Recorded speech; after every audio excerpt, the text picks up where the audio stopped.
औज़ुबिल्लाहिमिनश्शैतानिर्रजीम बिस्मिल्लाहिर्रहमानिर्रहीम। इस वक्त हम मौजूद हैं अल-खिदमत फाउंडेशन सकरन की जानिब से मैट्रेस डिस्ट्रीब्यूशन के प्रोग्राम में, और हमारे साथ मौजूद हैं अल-खिदमत के फ़नाइन सेक्रेटरी व NA 208 के जमात इस्लामी के उम्मीदवार। क्या सोचकर ये इलेक्शन में आ गए हैं कि हमें आवाम वोट देगी? क्या तीर नहीं है, या शेर नहीं है, या बल्ला नहीं है? क्या अलग इनका मोटो होगा, इनसे जानते हैं। बाकी कुछ लोग ये भी कहते हैं कि जमात इस्लामी अगर आई तो वो क्या कहते हैं, पर्दे का निज़ाम ले आएगी, कोई औरत घर से नहीं निकल पाएगी, औरतों को आज़ादी नहीं होगी। इसे अक्सर तालिबान के ऊपर भी ये कहा जाता है। आप देखेंगे जब भी कोई मुश्किल आती है इस कौम पर, सबसे पहले जमात इस्लामी उनके साथ खड़ी होती है, चाहे कोरोना हो, चाहे सैलाब हो। हम यही मोटो लेके निकलेंगे, वो लोग जब आप पानी में डूब रहे थे उनके पुजारो कभी नज़र नहीं, और आज वो पुजारो आपके घर घर आ रही है। औज़ुबिल्लाहिमिनश्शैतानिर्रजीम बिस्मिल्लाहिर्रहमानिर्रहीम। इस वक्त हम मौजूद हैं अल-खिदमत फाउंडेशन सकरन की जानिब से मैट्रेस डिस्ट्रीब्यूशन के प्रोग्राम में, और हमारे साथ मौजूद हैं अल-खिदमत के फ़नाइन सेक्रेटरी व NA 208 के जमात इस्लामी के उम्मीदवार। इनसे कुछ गुफ्तगू करते हैं, और जिस मोटो को लेकर वो इलेक्शन में उतरे हैं, क्या मोटो है, क्या सोचकर ये इलेक्शन में आ गए हैं कि हमें आवाम वोट देगी? क्या तीर नहीं है, या शेर नहीं है, या बल्ला नहीं है? क्या अलग इनका मोटो होगा, इनसे जानते हैं। बिस्मिल्लाहिर्रहमानिर्रहीम। जमात इस्लामी शुरू से ही कोशिश करती है कि इस मुल्क के अंदर जो धरती अल्लाह ताला की, उस पर अल्लाह का निज़ाम नाफिज होना चाहिए, और हमारे तमाम मसले का हल भी यही है कि हम इस धरती पे अल्लाह के निज़ाम को नाफिज करें। आप देखेंगे जब भी कोई मुश्किल आती है इस कौम पर, सबसे पहले जमात इस्लामी उनके साथ खड़ी होती है, चाहे कोरोना हो, चाहे सैलाब हो, या कोई और आफत हो, या आप बीमार होते हैं तो जमात इस्लामी वाले ही उनके आपके काम आते हैं। तो मेरे आवाम से हम यही मोटो लेके निकलेंगे, वो लोग जब आप पानी में डूब रहे थे उनके पुजारो कभी नज़र नहीं, और आज वो पुजारो आपके घर घर आ रही है। ये भी जमात इस्लामी का एहसान है कि आज वो आपसे वोट मांगने में मजबूर हुए। अगर हम ना होते तो आपको वोट मांगने भी नहीं आते। मेरी सिर्फ आवाम से यही दरख्वास्त है कि अगर आप अपने बच्चों का मुस्तकबिल बेहतर करना चाहते हैं, आप अपने घर को खुशहाल रखना चाहते हैं, या आप अपने आप को महफूज रखना चाहते हैं, या आप अपने औलाद के मुस्तकबिल को मज़ीद आगे बढ़ाना चाहते हैं, क्योंकि हमारा मेटो है कि तालीम बिल्कुल फ्री होनी चाहिए, क्योंकि हर आदमी का बुनियादी हक है कि वो तालीम हासिल करे। हमारा ये भी एक मोटो है कि हम इस मुल्क के अंदर जब अगर आएंगे इक़्तिदार में, इंशाअल्लाह ताला मेडिकल की तमाम सहूलतें उनके लिए फ्री होंगी।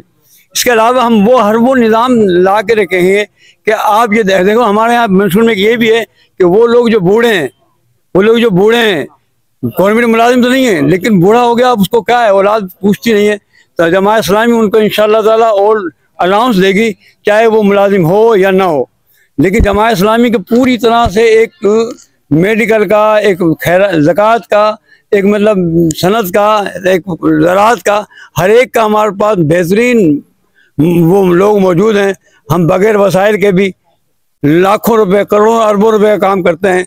जब वसाइल होंगे इंशाअल्लाह ताला, आप याद रखें, 8 फरवरी को आप चुनाव मोहर लगाएं अपने लिए, अपने बच्चों के मुस्तकबिल के लिए। इनका मोटो सुना। एक और सवाल इनसे हम करते हैं कि आप नौजवानों के लिए सकरन के क्या पैगाम लेकर जा रहे हैं कि नौजवान यूथ, इसलिए कि कोई भी कौम का दारोमदार उसकी यूथ पर होता है, और पाकिस्तान में अल्हम्दुलिल्लाह 60% नौजवान है, तो आप सकरन के नौजवानों के लिए क्या ऐसा पैगाम लेकर आएंगे? अगर आप फॉर एग्जांपल MNA की सीट पर जीत जाते हैं और आप असेंबली में पहुंच जाते हैं, नौजवानों के लिए क्या काम करेंगे? आप देखें कि जमात इस्लामी ने बगैर वसाइल के भी कराची बनो काबिल का प्रोजेक्ट शुरू किया। पूरे पाकिस्तान में हम ये काम कर रहे हैं कि वो नौजवान जो बेरोज़गार हैं, क्योंकि यहाँ पर नौकरियाँ बिकती हैं लाखों करोड़ों, अब ना लोगों के पास पैसे होंगे ना वो लोग ले सकते हैं, लेकिन जमात इस्लामी ने अपने प्रोजेक्ट बगैर किसी वसाइल के बनो काबिल के नाम से IT कोर्स कराते हैं, ताकि घर बैठे आप जो है ना आगे बढ़ें। लेकिन अगर जमात इस्लामी आई तो इंशाअल्लाह मेरिट पर तमाम नौजवानों को नौकरियाँ देंगे इंशाअल्लाह ताला। बाकी कुछ लोग ये भी कहते हैं कि जमात इस्लामी अगर आई तो वो क्या कहते हैं, पर्दे का निज़ाम ले आएगी, कोई औरत घर से नहीं निकल पाएगी, औरतों को आज़ादी नहीं होगी। इसे अक्सर तालिबान के ऊपर भी ये कहा जाता है। तो आप अगर जीत जाते हैं तो सकरन में ये सब कोई माहौल बनेगा? देखो, जमात इस्लामी जो है ना, देखो आप देखेंगे, आप एक चीज़ जो है ना उसको छुपाते किस चीज़ को है। आप देखो अल्लाह ताला ने एक निज़ाम बनाया है कि हर हीरे को ना आदमी छुपा के रखता है, और लोहे को ज़मीन में पड़ा रहता है। हम उन हीरों को चुन के रखेंगे अपने पास। दूसरे ये कि जमात इस्लामी ने कभी ये नहीं कहा कि औरतों को आगे नहीं बढ़ना चाहिए। आप देखें कि मेडिकल की फील्ड में औरतें ना हो तो हमारा अच्छा बच्चा निज़ाम कौन चलाए।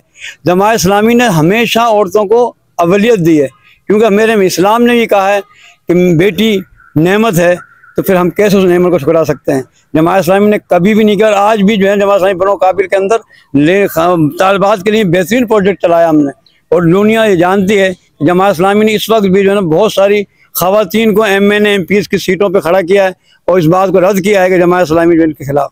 जी नाज़रीन, आपने इनकी गुफ्तगू जानी, और इनका एक जो सबसे मेन मकसद था वो ये था कि अगर मैं इधर का MNA बना तो सकरंद NA 208 की आवाम की जो ख़ास तौर पर लेडीज़ हैं, जो ख़ास तौर पर औरतें हैं, उनको उनके हकूक़ मिलेंगे। जज़ाकल्लाह।